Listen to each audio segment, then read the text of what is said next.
और जरा सोचिए अंकित गुप्ता कोई लावारिस लाश भी मिलती है तो उसको लेकर भी जैसे ही पुलिस को जानकारी दी जाती है, पुलिस एक्शन में आती है और वहां पर जो भी प्रक्रिया होती है उसका पालन किया जाता है। और ये तो अपने कॉलेज की छात्रा थी, ये तो उसी अस्पताल में ऑन ड्यूटी रेजिडेंट डॉक्टर थी जिसका शव मिलता है और सुप्रीम कोर्ट के जज ये कहने को मजबूर होते हैं कि पुलिस को जानकारी दी गई, फिर भी कई घंटे तक शव वहीं पड़ा रहा। इसीलिए तो जज साहब कह रहे हैं ना कि साहब ये क्रिमिनल प्रोसीजर कोड जो है उसका पालन नहीं हुआ। इसीलिए जज साहब कह रहे हैं कि पुलिस के काम करने का तरीका सही नहीं था। यहां पर बहुत से जवाब अभी बंगाल पुलिस को देने होंगे क्योंकि ये कटघरा कसता हुआ सवालों का सुप्रीम कोर्ट की तरफ से बंगाल पुलिस पर। अंकित,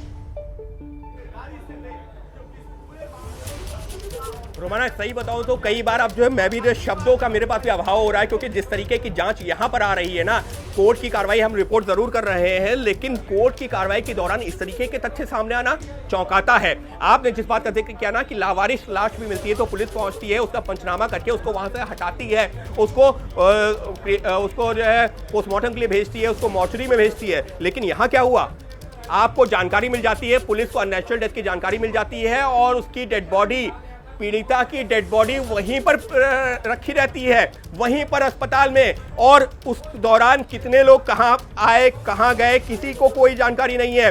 कोर्ट का कहना है, ये फिर वही निपुण के हवाले से वही जानकारी मैं दोहरा रहा हूं, कोर्ट ने साफ तौर पर कहा कि जानकारी मिलने की इतनी देर बाद भी शव उसी हालत पे घटनास्थल पर पड़ा रहा।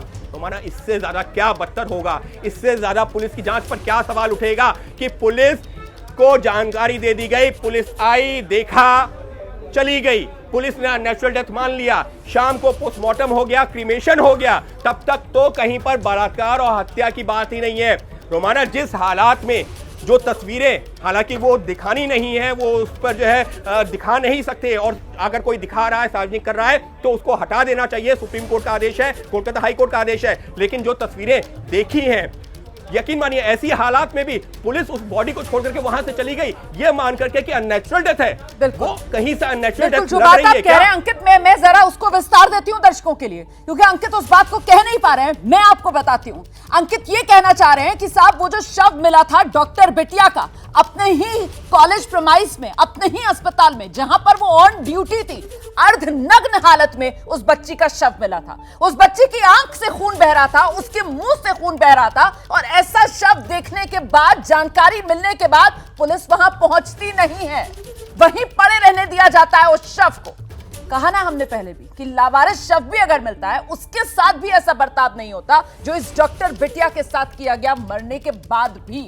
और इसीलिए सवाल बड़ा है कि क्या जानबूझकर इस मामले को रफा दफा करने की कोशिश की जा रही थी? क्या जानबूझकर इस मामले में लीपापोती करने की कोशिश की जा रही थी? क्या इस मामले को जानबूझकर लटकाने की कोशिश की जा रही थी? क्या जानबूझकर इस मामले में जो संगीन अपराध हुआ है उसे हल्का करके खत्म करने की कोशिश की जा रही थी? बहुत से सवाल हैं, हर सवाल का जवाब मिलेगा, क्योंकि अब ये सवाल देश के नागरिकों के साथ साथ देश की सबसे बड़ी अदालत सुप्रीम कोर्ट पूछ रही है। जवाब देना पड़ेगा। कटघरे में इन सवालों के बंगाल पुलिस है। अंकित, रोमाना सही मायने में आपने कुछ तरह से एक्सप्लेन भी कर दिया। मेरे पास शब्दों की वाकई में कमी हो गई थी इस तरीके की जानकारी सामने आने के बाद में, क्योंकि कोर्ट में बहुत सारे केसेस देखे, लेकिन इस तरीके का केस जहां पर पुलिस से आप कम से कम ये तो उम्मीद करते ना कि कोई घटना हुई है उसकी जांच तो सही से करे, मामले की जांच सीबीआई के पास पहुंचे, किसी भी जांच एजेंसी के पास पहुंचे, बाद में समझ में आता है। लेकिन पुलिस की जांच में इस तरह की खामियां, और कौन सी पुलिस, एक राज्य की कैपिटल की पुलिस है, कोलकाता पुलिस है, और उसके ऊपर इस तरीके के सवाल, इस तरीके की जांच। और इसी वजह से अब कपिल सिब्बल क्या बता रहे हैं? कपिल सिब्बल ये बता रहे हैं कि इस मामले में जो पोस्टमार्टम रिपोर्ट है, जो बाकी जो दस्तावेज दर्ज किए गए थे, उस पर जुडिशियल मजिस्ट्रेट के हस्ताक्षर हैं और वो यूं ही नहीं हो जाते। वो ये बताने की कोशिश कर रहे हैं कि जो केस डायरी है उसमें तमाम चीजों की बात कही गई है। हालांकि वो ये भी कह रहे हैं कि ये कोर्ट को, यानी कि कौन, जो सॉलिसिटर जनरल है, सीबीआई के जो वकील हैं, वो कोर्ट के सामने सारे तथ्य नहीं रख रहे हैं। लेकिन रोमाना यहाँ पर तो तथ्य रखने की कोई बात ही नहीं ना। सीबीआई ने अपनी रिपोर्ट कोर्ट के सामने रख दी है। कोर्ट जिन सवालों का जवाब मांग रही है, कपिल सिब्बल भी नहीं दे पा रहे ना। अगर कपिल सिब्बल को पता है कि नहीं, पुलिस ने क्राइम सीन को पहले ही प्रोटेक्ट कर दिया था, तो क्यों नहीं कोर्ट को बता देते कि नहीं, ये गलत बोल रहे हैं, क्राइम सीन को पहले प्रोटेक्ट कर दिया गया था। क्यों नहीं ये बता देते कि एफआईआर रात में नहीं हुई थी, घटना के इतनी देर बाद ही हो गई थी।